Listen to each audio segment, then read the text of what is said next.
डोगा हड़ताल। लेखक तरुण कुमार वाही। सहयोग संजय गुप्ता। संपादन मनीष गुप्ता। सैकड़ों मासूम निर्दोषों व बेगुनाहों का कत्ल तुम्हारे सिर पर है इंस्पेक्टर चीता। अगर वो कत्ल तुमने नहीं किया, वो बर्बादी की आग तुमने नहीं लगाई, तो छाती पीटते रोते बिलखते तड़पते दहशत में हुई प्रत्यक्षदर्शियों की जुबान पर तुम्हारा नाम क्यों है? कहाँ थे तुम उस वक्त? सॉरी सर, चाहे आप मुझे फांसी पर चढ़ा दें, पर मैं यह नहीं बता सकता। और फिर हुई हड़ताल, एक ऐसी हड़ताल जिसने पूरे मुंबई शहर में तहलका मचा दिया। तो पड़े डोगा और हड़ताल। महानगर मुंबई, जो अपनी ऊपरी तड़क भड़क व चकाचौंध के कारण अत्यंत भव्य व शानदार होने के दावा करती प्रतीत होती है, लेकिन उसका ये दावा वहां खोखला प्रतीत होता दिखता है, जहां कुल आबादी का 60% इंसान सीलन, बदबू, गंदगी व झुग्गी बस्तियों में सिसकती व लाचार जिंदगी जीने को विवश है। कुत्तों को भौंकने दो मेरे बच्चों, बेबसों पर भौंकने वाले का हक इन्हें हम इंसानों ने ही दिया है।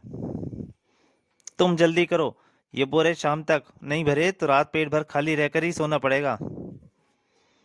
कूड़े के ढेर से भी यहाँ इंसान कमाने पर विवश है। यह है समय की रोटी। मेहनतकश लोगों के अलावा यहाँ पलते हैं कई जुर्म भी। टोपिया उस्ताद, ये क्या कर रहे हो? कल तो पुड़िया के दाम 20 रुपए थे। हाँ बे, पन आज 30 रुपए हैं। चल चल, माल निकाल वरना फुट। टाइम खोटी मत कर, हवा आने दे। तभी वहां गूंज उठी एक सुरीली आवाज, चक्कू छुरियां तेज करा लो। उस्ताद उस्ताद, वो देखो आ रही है 56 छुरी। ओहो, अरे रुक जा। चाकू छुरियां लाने का काम, धार लगाने का काम हमारे, चाकू छुरियां भी करने बुरे हैं क्या? मुझे अपने गंदे हाथ में लगाना टोपिया शैतान। सभी भीड़ का ध्यान उस तरफ गया। अरे आज तो तुझे हमारे चाकुओं पर धार लगानी ही पड़ेगी। टोपिया उस्ताद, हमारे चाकुओं का भी ध्यान रखना। तभी एक बुजुर्ग ने उसे रोका। टोपिया, छोड़ दे कजरी को, भगवान के कहर से डर, उसकी लाठी में आवाज पड़ती है। चाचा चाचा, मुझे बचाओ, मेरी अंधी मां मर जाएगी, चाचा कुछ करो। परंतु उस बूढ़े आदमी को सहना पड़ा वह एक वार। चल बे, पीछे हो, नहीं तो इतना मार लगाऊंगा कि टूटी हड्डियां गिनता हुआ ही पहुंचेगा नरक। आ और तभी ढिशुम धा, उफ, ताड़। ये कौन आ पहुंचा था? मासूम कजरी का मददगार, तो टोपिया उस्ताद। टोपिया उस्ताद के पीछे नजर घूमी और उसके मुंह से निकला, इंस्पेक्टर चीता। हाँ टोपिया, तेरी गुंडागर्दी की कई कंप्लेंट्स पहुंच रही थी मुझ तक। छोड़ दे उस लड़की को। खैरियत चाहता है तो वापस चला जाए इंस्पेक्टर, टोपिया से दुश्मनी मोल मत ले। छोड़ दे शैतान, छोड़। हाँ।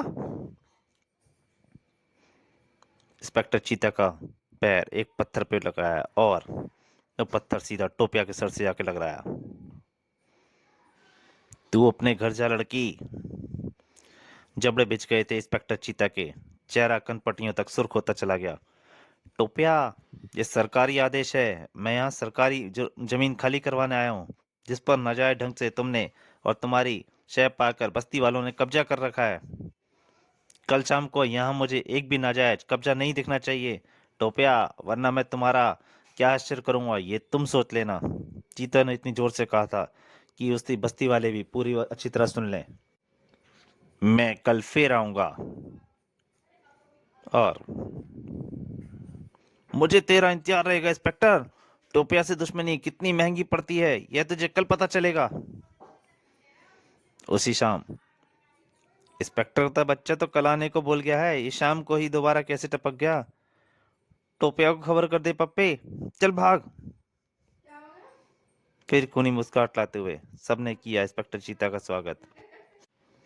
आओ चीता, अपनी हड्डियां तुड़वाने की बड़ी जल्दी मच गई तुम्हें, जो कल शाम का इंतजार भी ना कर सके। और उस्ताद, इसकी हिम्मत तो देखो, अब भी अकेला ही आया है। टोपिया का रास्ता कब तक ग्राहकों से पहले ही खाली हो चुका था। खूनी मुठभेड़ जो होने वाली थी अब वहां। इसकी लाश को वापस पुलिस स्टेशन पहुंचाने का काम भी अब हमें ही करना पड़ेगा। हा हा हा हा हा। पुलिस स्टेशन पहुंचाने की क्या जरूरत है उस्ताद? सरकार ने गटर किस लिए बनवा रखे हैं? और टोपिया के मुंह से निकला, मारो साले को, खाल को जिस्म से अलग कर दो। इंस्पेक्टर चीता तक पहुंचने के लिए उन लोगों से कुछ कदमों की दूरी तय करनी थी और इंस्पेक्टर चीता के हाथ में आ चुकी थी वह प्रलंकारी खिलौना। उफ! बिना किसी चेतावनी के सख्ती के साथ जबड़े बिछे तड़ातड़ उन पर मौत बरसाता चला गया इंस्पेक्टर चीता। ऊपर की ऊपर और नीचे की नीचे अटकी रहेगी सांस टोपिया की। टोपिया, मैं सचमुच कल शाम का इंतजार ना कर सका क्योंकि तुझ जैसे शैतानों की एक क्षण भी जिंदगी कई निर्दोष प्राणी पर भारी पड़ सकते हैं। हाँ, मैं सचमुच इंतजार नहीं कर सका टोपिया, क्योंकि जानता था कल भी मैंने यही करना है जो अब करना आया हूँ। टोपिया की खोपड़ी के परखच्चे उड़वाते चला गया इंस्पेक्टर चीता। आवाज गले में ही घुट के रह गई थी उसकी। सचमुच मौत ने तड़पने का भी अवसर ना दिया था उसे। इंस्पेक्टर चीता बस्ती खाली कराने आया है। टोपिया और उसके साथियों को भून दिया उसने। टोपिया के ढाबे को बम से मिट्टी में मिला दिया उसने। पूरी बस्ती में खबर फैल गई थी। लोगों की भीड़ रुक गई इंस्पेक्टर चीता के लोग आए उस ड्रम के निकट। मारो मारो इस शैतान को, हम बस्ती खाली नहीं करेंगे। मुझे पता था तुम लोग आसानी से बस्ती खाली नहीं करोगे और मुझे तुमसे हर हाल में बस्ती खाली करवानी है। बड़ा भयानक विस्फोट था वह। भीड़ में आगे खड़े लोगों के तो चीथड़े तक का पता नहीं लगा था। एक दूसरे से इतना सटी हुई थी झुग्गी बस्तियां कि झुग्गियों की पलक झपकते ही दूर दूर तक सिर्फ और सिर्फ आग की लपटें नजर आ रही थी। बचाओ, मेरी मुनिया झुग्गी में घुट गई, काका बचाओ उसे, भगवान के लिए बचाओ उसे। बस्ती खाली कर दो रे ललन, बस्ती में आग लग गई है। और इस भगदड़ में हंगामे व चीख पुकार के बीच बस्ती तेजी के साथ बदल रही थी अंगारों और राख के ढेर में। मौत और तबाही का तांडव मचाकर ना जाने कब का वहां से गायब हो चुका था इंस्पेक्टर चीता। अरे कहाँ गया वो जालिम हत्यारा हमें बर्बाद करके? वह बच नहीं सकेगा काका, वह निर्दयी इंसान नहीं बच सकेगा। हम जुल्म का हिसाब देना होगा उसे हमारे ऊपर अपनी मौत से। Police headquarter police commissioner Tripathi. What nonsense, क्या बात हो इंस्पेक्टर जमरू? ये सच है सर। पूरी झुग्गी बस्ती का घेराव कर रखा है यहाँ के लोगों ने। पुलिस के प्रति जबरदस्त रोष है यहाँ। सन्नाटे में डूबे एक एक प्रश्न सुन रहे थे कमिश्नर त्रिपाठी। और बच्चा बच्चा इस समय दुश्मन दिख रहा है पुलिस डिपार्टमेंट का सर। अगर हमने ये घेराबंदी तोड़ने की चेष्टा की तो कुछ झुग्गी वाले वासी मरने मारने पर उतारू हो जाएंगे। सबकी डिमांड है सर कि यानी इंस्पेक्टर चीता को जब तक गिरफ्तार नहीं किया जाता वहां कोई राहत कार्य नहीं होने दिया जाएगा, चाहे भीतर उनके घायल सगे संबंधी दम ही क्यों न तोड़ दें। व्हाट नॉनसेंस, उफ! जिसमें झुरझुरी से दौड़ती चली गई थी कमिश्नर त्रिपाठी के। और जबरदस्त उत्तेजना वाला माहौल था वहां। इंस्पेक्टर चीता को गिरफ्तार करो, इंस्पेक्टर चीता मुर्दाबाद। दरिंदे की गिरफ्तारी से पहले रात कार्य नहीं होने देंगे, जान पर खेलेंगे। इंस्पेक्टर चीता मुर्दाबाद।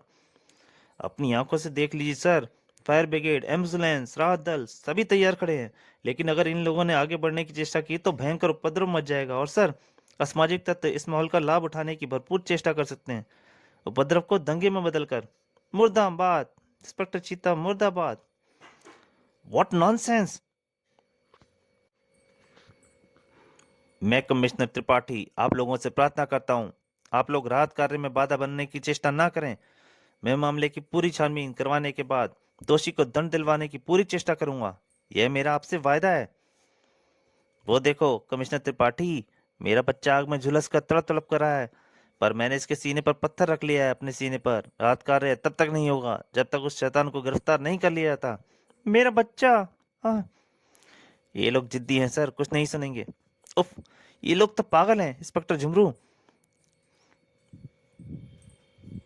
शायद ये समझते हैं कि राहत कार्य के बाद पुलिस मामला ठंडा कर देगी क्योंकि इस घटना का अभियुक्त पुलिस वाला है। कहना पड़ा कमिश्नर त्रिपाठी को। ठीक है, मैं आप सबके सामने वायरलेस पर दे रहा हूँ इंस्पेक्टर चीता की गिरफ्तारी के आदेश। हेलो, मैं कमिश्नर त्रिपाठी ये आदेश जारी कर रहा हूँ, इंस्पेक्टर चीता जहां भी हो उसे फौरन गिरफ्तार कर लिया जाए। Over over and all. प्रतिवाद भरे स्वर में कह उठा इंस्पेक्टर झुमरू। सर, ये आपने कैसा आदेश प्रसारित कर दिया? व्हाट नॉनसेंस इंस्पेक्टर झुमरू, क्या अब हमें हमारे काम के लिए भी ढंग से तुमसे समझना पड़ेगा? जल्दी करो, लोगों ने घेराबंदी समाप्त कर दी है, रात कार्य तुरंत आरंभ करो। Yes sir. इंस्पेक्टर चीता के घर पहुंचकर रुकी वह पुलिस जीप। हमारे पास इंस्पेक्टर चीता की गिरफ्तारी के आदेश हैं। कहाँ है इंस्पेक्टर चीता? भैया की गिरफ्तारी के आदेश? नहीं, यह नहीं हो सकता। क्या जुर्म किया है उन्होंने? तब इंस्पेक्टर झुमरू ने बताया इंस्पेक्टर चीता के जुर्म के विषय में। और पुलिस विभाग में कार्यरत एक सिपाही तक भी इस बात को मानने के लिए तैयार नहीं। इंस्पेक्टर चीता पुलिस विभाग की नाक है मैडम, किंतु फिलहाल परिस्थितियां ऐसी कि हमें तुरंत उसे हिरासत में लेना ही होगा। कहाँ है वो? उफ, भैया तो शाम से ही कहीं कुछ पता ही नहीं है। मोनिका के जहन में कोने लगा था शंकाओं का तूफान। लॉयन जिम के बीच अदरक चाचा। क्या? नहीं नहीं इंस्पेक्टर चीता, ऐसा नहीं कर सकता। कहीं कोई चूक है, कहीं कोई भूल है इंस्पेक्टर। आप मुझे केवल इतना बता दें, इंस्पेक्टर चीता आज शाम के बाद यहाँ आया था या नहीं? किंतु वहां भी ना मिला उसे इंस्पेक्टर चीता। इंस्पेक्टर चीता की गिरफ्तारी की कोई खबर न होने से आधी रात को पुनः भड़क उठा था भीड़ का क्रोध। इंस्पेक्टर चीता मुर्दाबाद, पुलिस विभाग मुर्दाबाद, इंस्पेक्टर चीता को गिरफ्तार करो, हाय हाय। छोट भैया नेता अपनी नेत्र राजनीति चमकाने का अवसर हाथ से जाने नहीं देना चाहते थे और भीड़ को उपद्रव बचाने से रोकने के लिए तैनात पुलिस पर किसी अस्त्रवादी ने फेंका एक सोडा वाटर की बोतल। आह! भीड़ की ओर से चले उसके बाद पत्थर कड़ाक तड़ाक। आह उफ! इंस्पेक्टर झुमरू की प्रत्येक चेतावनी भीड़ के शोरगुल में खोकर रह गई। विवश होकर इंस्पेक्टर झुमरू को कहना ही पड़ा, लाठी चार्ज। और खदेड़ने को आगे बढ़ गई थी पुलिस। आई उफ! पुलिस का रुख देखकर छोटे भैया ने इधर उधर भाग लिए थे। असामाजिक तत्वों ने उठाया इस अवसर का लाभ। लगा दो आग, लूट लो दुकान। हतपथ थे कानून के रखवाले। सर, स्थिति बिगड़ती जा रही है, मुझे लुटेरों पर गोली चलाने का आदेश दीजिए sir. No no, what nonsense, police के पहले ही बहुत बदनामी हो चुकी है इंस्पेक्टर चीते का। अब गोली चलाने का आदेश दिया तो स्थिति विस्फोटक हो जाएगी। भीड़ व लुटेरों को खदेड़ने के लिए आंसू गैस और प्लास्टिक बुलेट्स का प्रयोग करो। हम और पुलिस फोर्स के साथ खुद भी घटनास्थल पर पहुंच रहे हैं। फिर 1 घंटे के अंदर अंदर पुलिस फोर्स ने उस उपद्रव को पूरी तरह नियंत्रित कर लिया। अगले दिन प्रातः 5 बजे 15 मिनट पर उस चेक पोस्ट पर पहुंचकर रुकी इंस्पेक्टर चीता की जीप, जिसे देखते ही उछल पड़े सभी पुलिसकर्मी। इंस्पेक्टर चीता! एक अजीब सी सनसनी मच गई थी इंस्पेक्टर चीता को देखकर। हर कोई लपक पड़ा सिर्फ और सिर्फ चीता की ओर। पलक झपकते ही गिर गया था चीता। और इसी के साथ चीख पकड़े सभी संचार माध्यम। झुग्गी बस्ती कांड का मुख्य अभियुक्त इंस्पेक्टर चीता गिरफ्तार और बर्खास्त। इंस्पेक्टर चीता को लेकर झुग्गी बस्ती वासियों में जबरदस्त रोष था।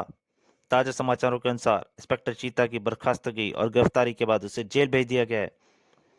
शहर में लोगों का चर्चा का विषय बना हुआ था इंस्पेक्टर चीता। नहीं, कोई कुछ भी कह ले, मैं इंस्पेक्टर चीता को कसूरवार मानने को तैयार नहीं हूँ। इंस्पेक्टर चीता से ही जानी जाती है बंबई की पुलिस, वो पागलपन में भी ऐसा कदम नहीं उठा सकता। तब फिर किसने मचाई वह तबाही और वो कत्लेआम? शायद किसी अपराधी ने चीता के खिलाफ ही कोई चाल चली है जो उसे बंबई में बर्दाश्त नहीं कर पा रहा। जेल में कैदियों से मिलने का स्थान। मोनिका, तुम वहां क्यों आई हो मेरी? तुम्हें यहाँ नहीं आना चाहिए था। कल तक सारे शहर में ये बहन गर्व के साथ सिर उठा करके कहती थी कि वह मुंबई पुलिस की नाक समझे जाने वाले इंस्पेक्टर चीता की बहन है।